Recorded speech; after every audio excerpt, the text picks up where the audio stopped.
Hello everyone. Thanks for joining me again today. We are back with another Fundamentals of Functional Movement flow. We are doing our flow fully in standing today. So 3 different exercises in standing. You'll see them up top here. We're going to flow through them all and I'll give you adaptations as always. Let's get right into it today. All right. So the first exercise that we're going to do today is balance focused. If you need a wall, please use it, okay? You can use one finger on the wall if you just need a tiny bit of stability, or a full hand. You can practice at the wall and then practice off the wall. Just make sure you're safe however you're doing it, all right? What we're gonna do today is work on a little bit of our extension patterns and a little bit of power work and a whole bunch in a short little package. So we're gonna lift one leg off the ground. Again, wall if you need it, chair if you need it, whatever stability help you need, okay? We're going to think about kicking back behind us. So what I want you to do is lift that knee really high, squeeze the bum on the opposite side, and then I want you to think about kicking something back behind you, okay?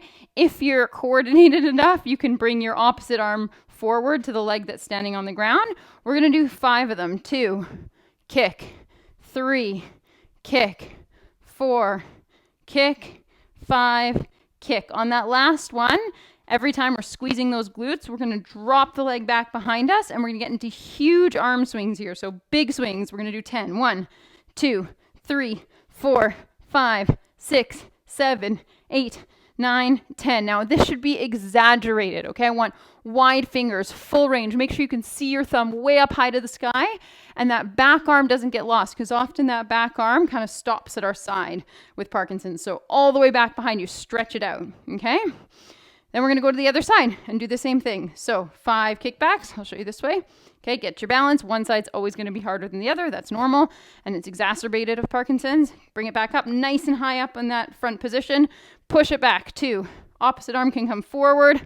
If you're coordinated, 3. Notice I'm moving my trunk as well to get that hip active and that heel up nice and high. Okay. That was somewhere around 5, right? 5, okay? On that 5th one, you're going to plant it back. 10 big arm swings, okay? 6, 7, 8, 9, 10. Once you've done both sides, you're going to come to center and we're going to work on a cross, uncross. So, jumping version, cross, uncross, cross, uncross. Now, the goal here is to cross quite far over. So, if you imagine when you're turning, often what happens is people get either a stutter step or they cross and they can't get out of it, and that's when we get a fall. It's really important to be able to get into that position and get out of it safely.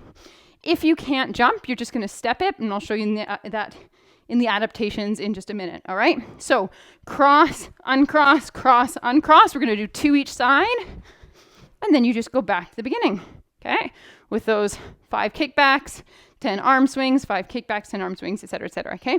Remember that the idea with these flows is that you keep moving through it over and over and over and over again.